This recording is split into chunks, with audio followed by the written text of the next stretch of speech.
தினக்கூலி, தினந்தோறும் கூலி வேலைக்கு செல்கிறவர்கள் மழை காலத்தில் நகர்ப்புறத்தில் வாழ்கிறவர்களுக்கு பிரச்சனையே கிடையாது. கிராமப்புறங்களில் வாழ்கிறவர்களுக்கு தான் பிரச்சனையே. எப்படி? நகர்ப்புறத்தில் உள்ளவர்கள் தினந்தோறும் தினக்கூலி, அன்னைக்கு வேலைக்கு போனால் சம்பளம் கிடைக்கும். என்ன வேலைக்கு போவாங்க? கடைகளுக்கு போவாங்க, ஒரு சைக்கிள் கம்பெனிக்கு போவாங்க, ஒரு டீ கடைக்கு போவாங்க.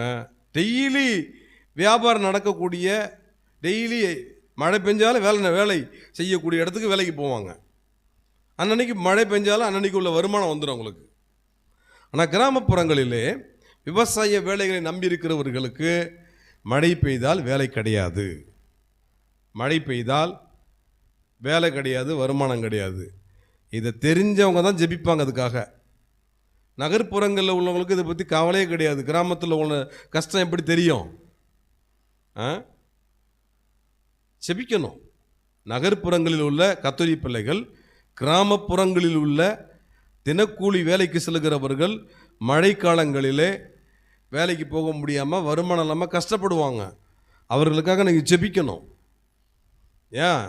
நகர்ப்புறங்களில் உள்ளவர்கள் தினக்கூலி தடை இல்லாமல் வருமானம் கிடைக்கிறவர்கள், வருமானம் இல்லாமல் வேலை இல்லாமல் மழை காலங்களிலே கிராமப்புறங்களில் கஷ்டப்படுறவர்களுக்கு தன்னால் இயன்ற உதவிகளை செய்யணும். அப்படிப்பட்டவங்களாம் மாறணும். எனக்குலாம் ஆண்டோட கிருபை, நான்லாம் டவுனில் இருக்கிறேன், எனக்கெல்லாம் ஒரு பிரச்சனையும் இல்லை, எனக்கெல்லாம் அன்னன்னைக்கு வருமானம் வந்துடும், நான் டவுனில் இருக்கிறேன், ஒரு பிரச்சனையும் இல்லை, கிருபை அப்படின்னு சொல்லிட்டு கிருபையை மட்டும் பார்த்துக்கிட்டு இருந்தா டவுனில் இருக்கிறவங்களுக்கு அப்புறம் டவுனில் இருக்கிற மாதிரி ஆகிடும். டவுனில் இருக்கிறவங்க டவுனில் இருக்கிற மாதிரி ஆகிடும். டவுன்னா என்ன? ஆமாம், கீழே போய் வருமானம் பொருளாதாரம் எல்லாம் கீழே போயிடுற மாதிரி ஆக்கிடுவார் கர்த்தர். நம்ம தான் கவனமாக இருக்கணும். நம்மளால் இயன்றதை மற்றவங்களுக்கு கொடுக்கணும். அதே மாதிரி எங்கேயோ கண்ணுக்கு தெரியாதவங்களுக்கு போய் கொடுக்க நிற்காதீங்க. காண்கிற சகோதரனிடத்தில் அன்பு கூறாதவன் காணாத தேவனிடத்தில் அன்பு கூறுவது எப்படி? கண்ணுக்கு தெரியாத எங்கேயோ இடி விழுந்து ஒரு கிராமமே பாதிச்சிச்சு, உதவி செய்யணும் தான், செய்யக்கூடாதுன்னு சொல்ல வரல. உங்களுக்கு பக்கத்தில் பாருங்க, இடி விழுந்த மாதிரி உட்காந்துருக்காங்க, டீ குடிக்கிறதுக்கு காசு இல்லாமல், அவங்களுக்கு உதவி செய்யுங்க முதல்ல.